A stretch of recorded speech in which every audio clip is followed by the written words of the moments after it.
Question number 7 है the sum of 3 consecutive multiple of 8 is 888। Find the multiples. मतलब कि हमें ये दिया गया है कि जो 3 मल्टीपल का कॉन्जिक्यूटिव मल्टीपल का जो सम है कितना है 888। पहले हम इतना लिख लेते हैं, सम ऑफ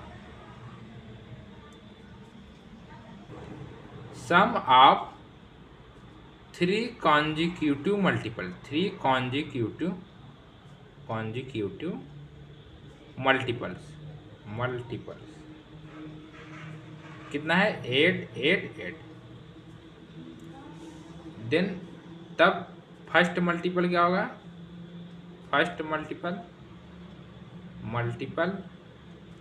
सेकेंड मल्टीपल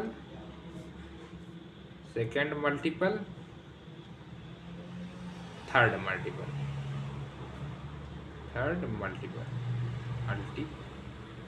देखिए इसमें क्या कहा गया है, कॉन्जिक्यूटिव मल्टीपल ऑफ 8, मतलब कि जो गैप होगा कितने का होगा 8 का। अर्थात जैसे अगर हम मान लीजिए पहला कॉन्जिक्यूटिव मल्टीपल x लेते हैं तो ये दो तरीके से ले सकते हैं, या हम x माइनस 8 कर दें या x प्लस 8 कर दें, क्योंकि जब आप इसके और इसके बीच का डिफरेंस फाइंड करेंगे और इसके बीच का डिफरेंस फाइंड करेंगे 8 आएगा। ठीक, और दूसरा तरीका ये है कि हम पहला मान लेते हैं x है, दूसरा x प्लस 8 करते हैं, तीसरा x प्लस 8 प्लस 8 अर्थात और है x प्लस 16। देखिए इन दोनों के बीच डिफरेंस निकलिए तब भी 8 आएगा, और इन दोनों या इन दोनों मतलब ए और ए तो सेम ही है, इससे कोई दिक्कत नहीं। अगर आप इन दोनों के बीच का डिफरेंस निकालते हैं तब भी 8 आएगा। मतलब मल्टीपल कहने का मतलब है कि जो कॉन्जिक्यूटिव जो है उनके बीच का डिफरेंस जो होगा, डिफरेंस कह सकते हैं या गैप 8 होगा। तो हम पहला x मान लेते हैं, सीधी बात, दूसरा x प्लस 8 हो जाएगा जैसा मैंने आपको बताया, और तीसरा हो जाएगा x प्लस 8 अर्थात x प्लस 16। आप ये वाले तरीके कर सकते हैं, कोई दिक्कत नहीं है। x माइनस 8 अगर पहला आप अगर x माइनस 8 लिख देते हैं, दूसरा x लिख देते हैं, तीसरा x प्लस 8, कोई दिक्कत नहीं, तब भी वो भी सही होगा। लेकिन मुझे ये अच्छा लगता है तो मैं इसी तरीके से करूँगा। तो अब क्या कहा गया है, सम ऑफ 3 कॉन्जिक्यूटिव मल्टीपल, इन तीनों का जो सम है पहला दूसरा और तीसरा का, इन तीनों का सम जो है 888 है। चलिए लिख देते हैं, देयरफॉर इसीलिए x plus 8 x plus 16 equal 888। अब चलिए इन्हें अब जोड़ते हैं, देखिए कितना x हो गया अपने पास, 1 2 3 3x प्लस और 16 और 8 कितना हो जाएगा 24 इक्वल कितना है 888। 3x equal 888 minus 24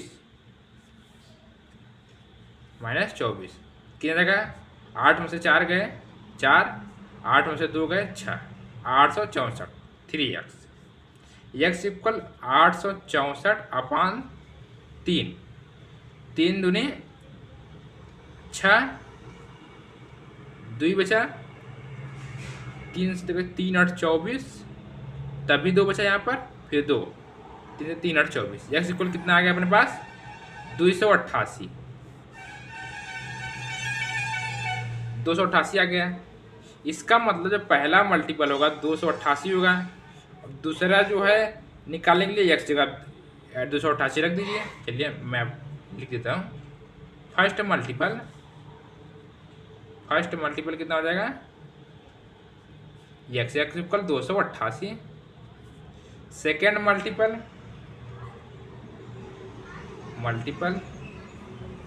x plus 8, x रखते हैं 288 प्लस 8 कितना हो जाएगा 8 8 16 हासिल जाएगा 1,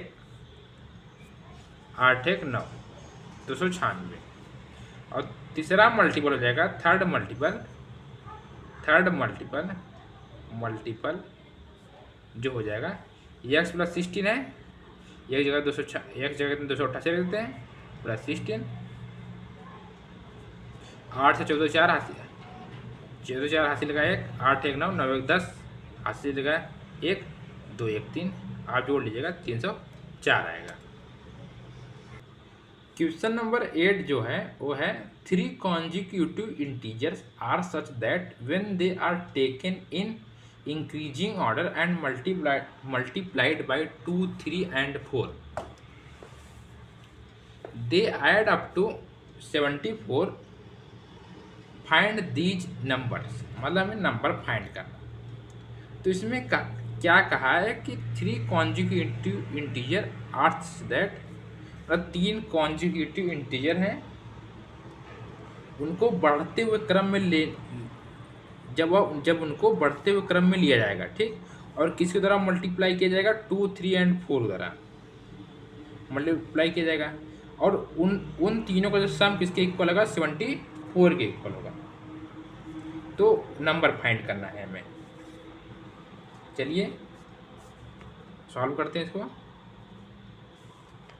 लेट कर लेते हैं, मान लेते हैं कि पहला इंटीजर जो होगा, फर्स्ट इंटीजर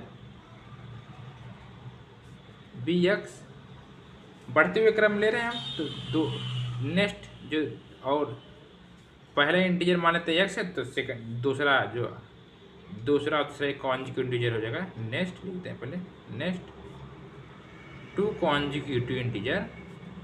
कॉन्जिक्यूटिव इंटीजर के बारे में मैंने आपको शायद से क्वेश्चन नंबर 7 में बताया था, 7 नहीं सॉरी 6 के बारे में, क्वेश्चन नंबर 6 के। तो next 2 consecutive integer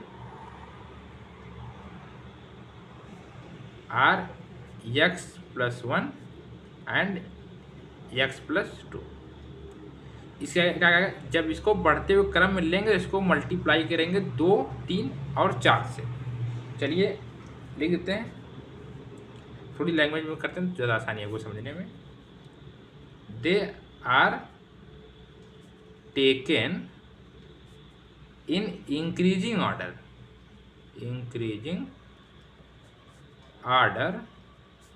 and multiplied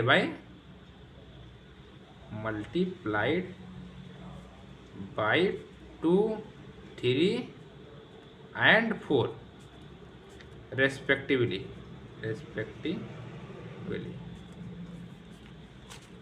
इसीलिए क्या होगा कि जो पहला कॉन्जिक्यूटिव इंटीजर होगा इसको 2 से मल्टीप्लाई करेंगे, इंटू 2 इक्वल कितना जाएगा 2x, और ये दूसरा कॉन्जिक्यूटिव इंटीजर होगा, सॉरी यहाँ 1 होगा, ये दूसरा कॉन्जिक्यूटिव इंटीजर है, इसको 3 से मल्टीप्लाई करेंगे, x प्लस 1 इंटू 3 मतलब 3x प्लस 3।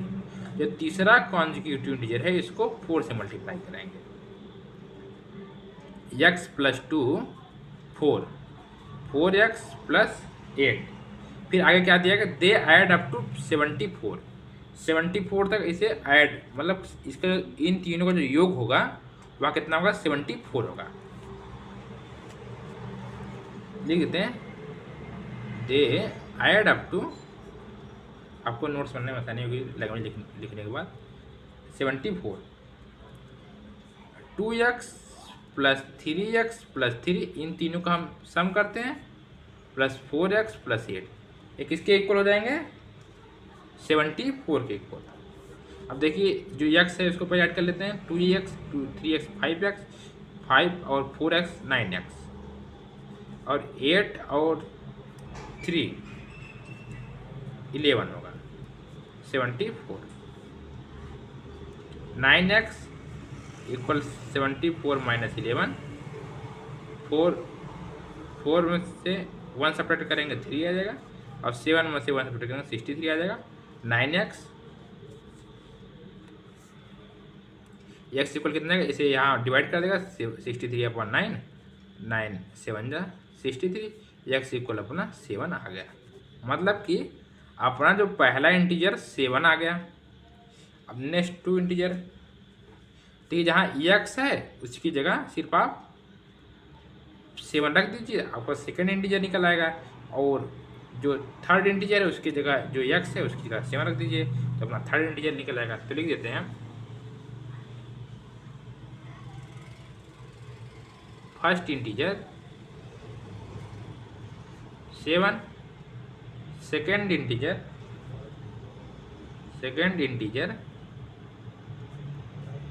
कितना क्या है, x+1 है, x जगह में 7 रख दीजिए, 7 + 1 = 8।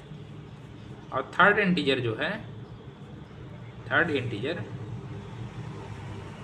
कितना है, x+2 है, x = 7 + 2 9। अब देखिए इनके बीच जब आप डिफरेंस निकालेंगे तो एक एक का डिफरेंस आएगा, मतलब कि ये भी तीनों 7, 8, 9 भी कॉन्जिक्यूटिव है। ये आपका रहा उत्तर। क्वेश्चन नंबर 9 है the age of Rahul and Harun are in ratio 5:7। 4 years later the sum of their age will be 56 years. What are their present age? मतलब कि राहुल और हरुण की जो है प्रेजेंट एज हमें फाइंड करनी। तो इसमें देखिए हमें रेशियम दिया गया है 5:7। इसका मतलब ये हुआ कि हम लेट कर लेते हैं, let the present age of ratio के अनुसार हम प्रेजेंट एज मान लेते हैं, ठीक है। Let the present age of Rahul and Harun are 5x and 7x respectively. फिर अब क्या, देखिए ये राहुल और हरुण की प्रेजेंट एज है, ठीक। अब ये 4 years मतलब 4 साल बाद राहुल और हरुण की एज कितनी होगी, इनका इन दोनों की एज जो का सम मतलब उम्र का सम कितना होगा, 56 ईयर। भाई आप देखते हैं 4 years 4 साल बाद, 4 years later 4 साल बाद, 4 साल बाद राहुल की एज क्या हो जाएगी,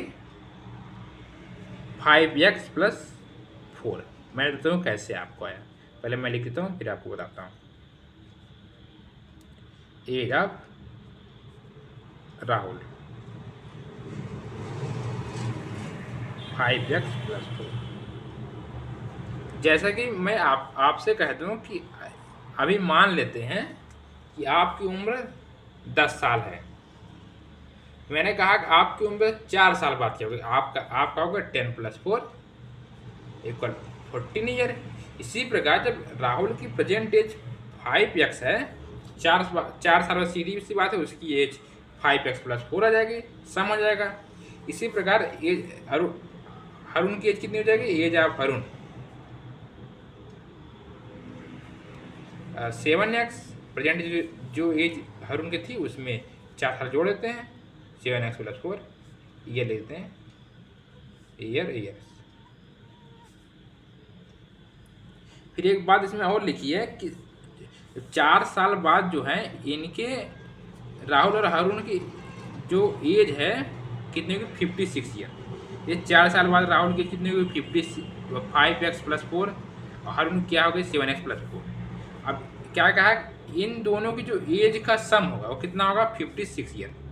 लिख देते हैं 5x + 4 + 7x + 4 इक्वल कितना आ जाएगा अपने पास, 56। आप सम कर लीजिए यहाँ पर, 5x + 7x मतलब 12x और 4 4 8 56, 12x 56 56 - 8, 56 - 8 कितना हो जाएगा, 48। 12x x इक्वल जो अपने पास हो जाएगा 48/12 और 12 4 जा 48। ये हमने x की वैल्यू फाइंड कर ली। अब देखिए कुछ नहीं करना है, प्रेजेंट एज पूछा है, देखिए प्रेजेंट एज पूछा है, इसमें हम नहीं रख देंगे x की वैल्यू 4 कि ये 4 साल बाद की उम्र है। प्रेजेंट एज हमने कितनी मानी थी, 5x मानी थी, तो इसमें एक्स की जगह 4 से मल्टीप्लाई कर देना है। जैसे कि हम लिखते हैं कि प्रेजेंट एज ऑफ राहुल की प्रेजेंट एज कितनी है। 5x थी उस समय, 5 इंटू एक्स इक्वल कितना 4, 20 ईयर। और प्रेजेंट एज ऑफ हरुण कितना है, 7x equal 7 into 4, 28 years. Question number 10 है the number of boys and girls in a class are in ratio 7:5। मतलब कि जो लड़कों और लड़कियों की संख्या है क्लास में वह किस रेशियो में है, 7:5 में। और क्या दिया गया आगे, the number of boys more than the number of girls. Number of boys is more than number of girls. देखिए इसमें एक गलती हो गई है प्रश्न में, हमें लिखना था द नंबर ऑफ बॉयज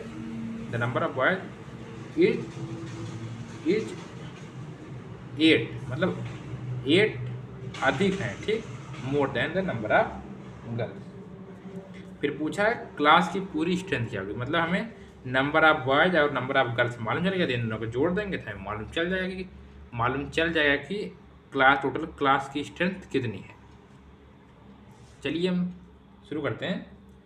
अब मान लेते हैं let the number of boys, देखिए हमें रेशियो दिया गया है, इसी के आधार पर मान लेते हैं let the number of boys and girls, let the number of boys and girls are 7x and 5x respectively. फिर आगे क्या दिया, जो नंबर ऑफ बॉयज की संख्या है, बॉयज की संख्या कितनी है, 7x है। नंबर ऑफ बॉयज जो है 7x, 8 more than the number of girls, मतलब कि जितनी लड़कियों की संख्या है उनसे 8 अधिक, तो लड़कियों की संख्या इतनी है 5x है, उसमें 8 जोड़ देते हैं। देखिए आ नहीं है कि नंबर ऑफ बॉयज इक्वल, मतलब इक्वल तो दिया नहीं, लेकिन मैं आपको बताता हूँ, लिखा है कि the number of boys is 8, मतलब 8 अधिक होंगे किससे, नंबर ऑफ गर्ल्स की। अगर नंबर ऑफ गर्ल्स की संख्या 5x है तो इसमें 8 हम जोड़ देते हैं। चलिए हम आगे करते हैं, इसे इधर लेकर आते हैं, 7x minus 5x equal 8, 7x minus 5x equal 2x equal 8x, 2 4 जा 8, सॉरी इसको x एक स्टेप मैंने काट दिया, लेकिन मैं फिर से लिखता हूँ, x इक्वल 8/2, 2 4 जा 8, x equal 4।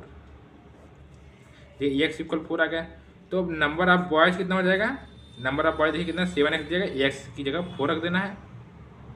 Number of boys कितना हो जाएगा, number of boys equal 7x, 7 into 4 28, और नंबर ऑफ गर्ल्स जो कितनी है, नंबर ऑफ गर्ल्स 5x है, 5 इंटू 4 कितना हो जाएगा 20। टोटल स्ट्रेंथ कितनी हो जाएगी, टोटल स्ट्रेंथ इक्वल क्या होगा, total strength GTH, number of boys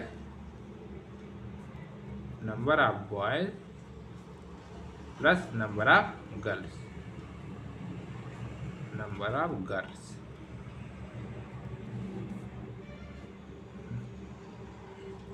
कितनी हो जाएगी, नंबर ऑफ बॉयज की संख्या कितनी है 28 प्लस, और गर्ल्स की संख्या कितनी है,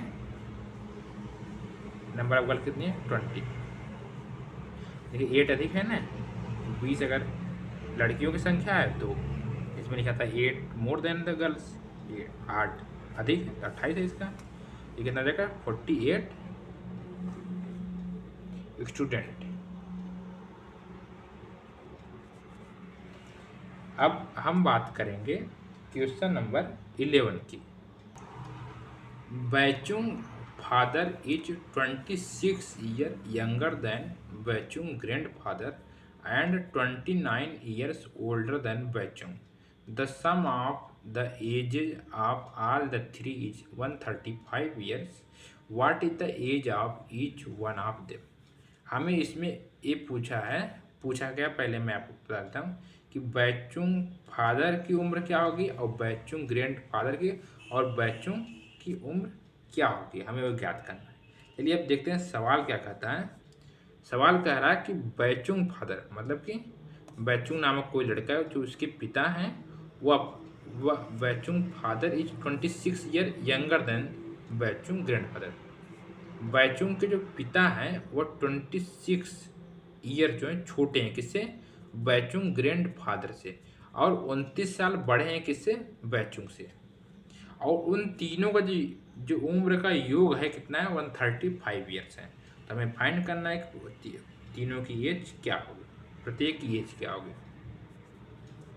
हम पहले मान लेते हैं let the age of Baichung, Baichung की age, Baichung age be x year मान लेते हैं।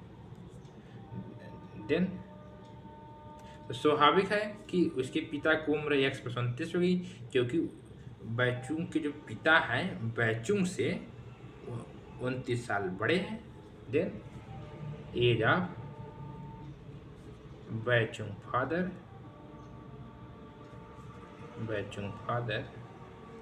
कितने x + 29 year.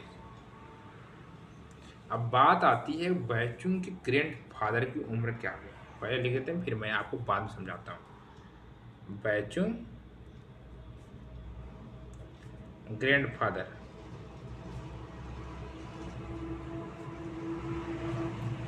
As of Baichung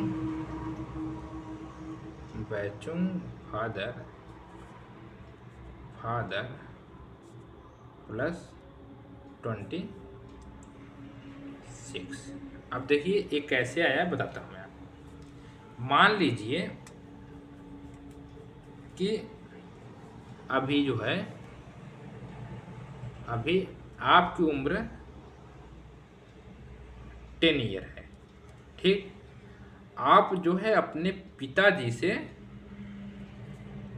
कितने साल छोटे हैं, 20 ईयर छोटे हैं। मतलब कि आपकी उम्र 10 साल है अभी इस समय, और आप अपने पिता से जो है 20 ईयर्स कितने छोटे हैं। तो आपके पिता की उम्र क्या होगी भाई, जितनी आपकी उम्र होगी उस समय पे और जितना आप छोटे होंगे, अगर उन दोनों का योग कर देते हैं, मतलब कि सम कर देते हैं, तो पिता की आयु ज्ञात हो जाएगी। उसी प्रकार यहाँ पर यही किया गया है कि बैचुंग की जितनी उम्र है, बैचुंग फादर की उम्र कितनी है, x + 29 ईयर, और कितना वह छोटा है, 26 ईयर छोटा है। दोनों अगर हम ऐड कर देंगे तो हमें बैचुंग ग्रैंडफादर की उम्र मिल जाएगी। तो बैचुंग की एज कितनी है, x + 29 + 26 इक्वल टू, जो जहाँ तक हमारी उम्मीद है इसको जोड़ने पे 55 आएगा। चलिए देखते हैं, x + 55 ईयर, इन दोनों का जोड़ लेंगे 55 आ जाएगा आपका। चलिए आगे कदम बढ़ाते हैं। फिर दिया क्या गया है कि देखिए, आपको अगर ये ना समझा तो आप अपनी जगह आप अपनी जगह रखिए कि आपकी उम्र अभी भी 10 ईयर है। आप अपने पिता से छोटे हैं, पिता से छोटे हैं, तो क्या हो जाएगा कि पिता की उम्र अगर फाइंड करें, भाई सीधी सी बात है, जितना साल आप छोटे होंगे और उस समय जो आपकी उम्र होगी, अगर दोनों को हम जोड़ देते हैं तो आपके पिता की उम्र मालूम चल जाएगी। बस सिंपल सी बात है। चलिए फिर आगे देखते हैं हम। The sum of the age of all three, इन तीनों के जो उम्र का जो योग है, मतलब कि सम है कितना है, 135 ईयर्स। वही मैं यहाँ लिखता हूँ। तो बैचुंग की उम्र कितनी, ईयर है, प्लस बैचुंग फादर की उम्र कितनी है, एक्स प्लस 29 ईयर है, प्लस बैचुंग ग्रैंडफादर की उम्र कितनी है, एक्स प्लस 55 ईयर, मतलब 55 ईयर, इक्वल कितना होगा 135। ये एक्स कितना 3x हो जाएगा, 3x हो जाएगा। इन दोनों को जोड़ने पर आएगा अपने पास 84, कितना आ जाएगा 84, इक्वल कितना आ जाएगा 135। 3x इक्वल 135 माइनस 84, 5 से 4 गए 1 और 13 में से 8 गए 5, 3x इक्वल 51/3, 3 1 जा 3, 2 बचा, 3 7 जा 21, x इक्वल कितना आ जाएगा, सॉरी बहुत सारा छूट गया, आप फिर से नोट कर लीजिएगा इसे, x इक्वल जो आ जाएगा 17 आ जाएगा। x इक्वल 17 आने के बाद आपको क्या करना है, ठीक है, अपना मैंने x माना था, बैचुंग की एज है, सीधी बात है, ये बैचुंग की उम्र होगी, ले देते हैं age of Baichung, age of Baichung 17 years. अब बैचुंग की पिता की उम्र कितनी थी, माना कितनी थी हम हमारे, एक्स प्लस 29 ईयर, एक्स की जगह यहाँ पर सॉरी यहाँ पर एक्स की जगह 17 रख दीजिए, तो इसकी उम्र मालूम चल जाएगी, age of Baichung father, age of Baichung father, Baichung father,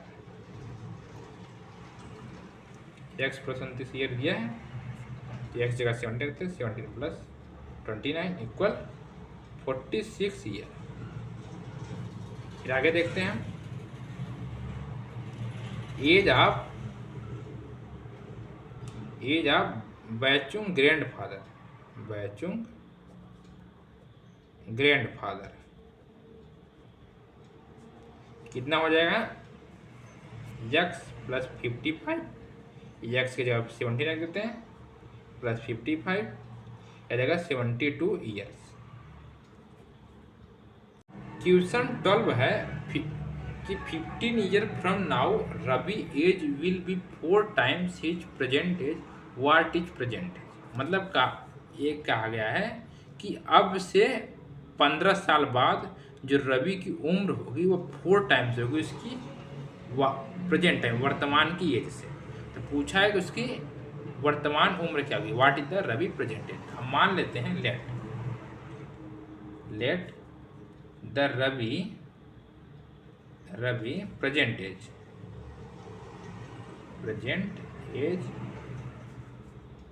B x year, कितने साल, एक्स साल, ठीक। अब ये कहा गया कि 15 year from now Ravi age will be 4 times, मतलब कि अब से, मतलब प्रेजेंट एज से 15 साल बाद, फ्रॉम नाउ मतलब यही 15 साल बाद रवि की उम्र की जो प्रेजेंट उम्र है उसकी 4 टाइम्स होगी। मतलब कि पहले हम ये देखते हैं कि आफ्टर 15 ईयर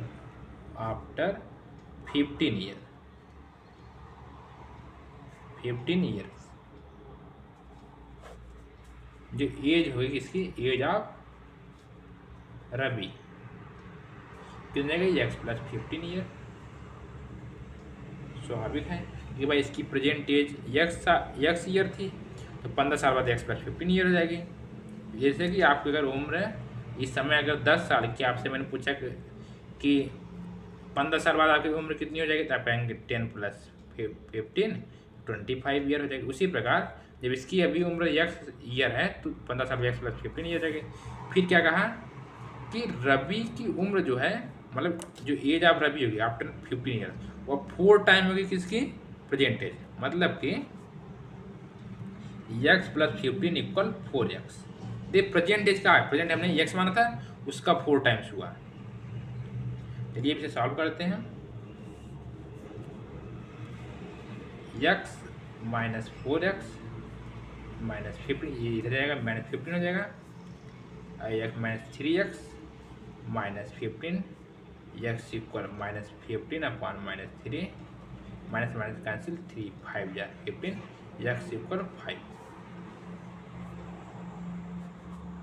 मतलब कि रवि की जो वर्तमान उम्र होगी, Ravi present age will be होगा विल बी 5 ईयर। देखिए जो यहाँ पर मैं आपसे कह रहा हूँ कि समझने का प्रयास ये करना है आपको कि अब से मतलब कि प्रेजेंट एज से 15 साल बाद जो भी रवि की उम्र होगी, मतलब जो भी होगी वह 4 टाइम्स होगी प्रेजेंट एज की। तो भाई 15 साल बाद रवि की उम्र x + 15 ईयर्स हुई, तो किसके इक्वल होगी 4 टाइम्स इसकी प्रेजेंट एज की। प्रेजेंट एज की कितनी x ईयर थी, उसका 4 टाइम्स हमने लिख दिया। तो इस तरीके से एक क्वेश्चन सॉल्व हो गया। क्वेश्चन नंबर 13 है, a rational number is such that when you multiply it by 5/2 and add 2/3 to the product you get -7/2, what is the number. मतलब कि एक रेशनल नंबर है, जब इसे आप 5/2 से मल्टीप्लाई कराते हैं, ठीक, फिर जब मल्टीप्लाई कराने के बाद जो भी आता है उसमें आप 2 + 2/3 ऐड करते हैं, तो आपको कितना मिलता है -7/12। पूछा है नंबर क्या होगा। तो सोल्यूशन में यही करते हैं, हम मान लेते हैं let the number be x. अब क्वेश्चन के अनुसार हम कार्य करते हैं। क्या कहा गया है कि rational number is such that when you multiply it by 5/2, जब इसको रेशनल नंबर को 5/2 से मल्टीप्लाई कराएगा, ठीक। इसके बाद जो भी है इसको मल्टीप्लाई करने के बाद क्या आएगा, 5x/2 आएगा। इसमें 2/3 को ऐड कर देना है, 2/3 को ऐड कर देंगे आपको कितना मिल जाएगा -7/12 इसके बराबर। तो आप इसे अब सॉल्व करिएगा। सॉरी मतलब मुझे ही सॉल्व करना है, मैं आपसे कर रहा हूँ। देखिए सॉल्व करते हैं, इसे इसके इधर मल्टीप्लाई करते हैं, इसका इधर मल्टीप्लाई करते हैं, इसका इधर मल्टीप्लाई करते हैं। चलिए आप दूसरे तरीके से भी एलसीएम कर सकते हैं, कोई दिक्कत नहीं है। हम कराते हैं इसे 5, इसका मल्टीप्लाई करेंगे कितना आ जाएगा, पहले इसका करा लेते हैं, सॉरी पहले नीचे करा लेते हैं, ठीक 6 आ जाएगा। फिर देखते हैं, फिर अब देखते हैं 5x × 3 कितना आ जाएगा 15x प्लस इसका कराते हैं 3 है अपना, सॉरी 3 था नहीं, गलती हो गई, 5.2 सॉरी 8 2 है, ये 3 है, ठीक। अब 2 टूट जाएगा कितना हो जाएगा 4 हो जाएगा, इक्वल -7/12। अब हमें क्या करना है 15x + 4 को ऐसे लिखना है, ये x को जो इधर लेकर जाना है, सॉरी 6 को इधर लेकर जाना है, -7/12 × 6। ये हम अब इसे कट करते हैं, 6 2 जा 12, जब -7/2 बचा। अब 15x + 4 इक्वल कितना बचा -7/2, 15x इक्वल -7/2 -4। अब आप इसका एलसीएम लीजिए, हम क्रॉस मल्टीप्लिकेशन एलसीएम लेते हैं, इसका 2 1 जा 2 ऐसे लिख दीजिए, इसका इधर तो कितना जाएगा -7, 2 4 जाएगा 8 इसका सम करेंगे कितना जाएगा -15/2, मतलब 15x इक्वल कितना जाएगा -15/2, x इक्वल कितने हो जाएगा -15/2, और ये 15 जो है इधर आके डिवाइड कर देगा 15 कैंसिल, x इक्वल कर देगा -1/2। नंबर क्या हो जाएगा -1/2। आपको अगर चेक करना आप चेक भी कर सकते हैं। आप जो है 5/2 है, 5x/2 + 2/3, अगर आप x की जगह -1/2 रखते हैं, तो अगर इसको फिर इसको सॉल्व करने के बाद इसे मैं आपको लिए रख देता हूँ 5/2 × -1/2 + 2/3। अगर इसको सॉल्व करने के बाद अगर -7/12 आता है, मतलब कि ये उत्तर एकदम बिल्कुल सही है।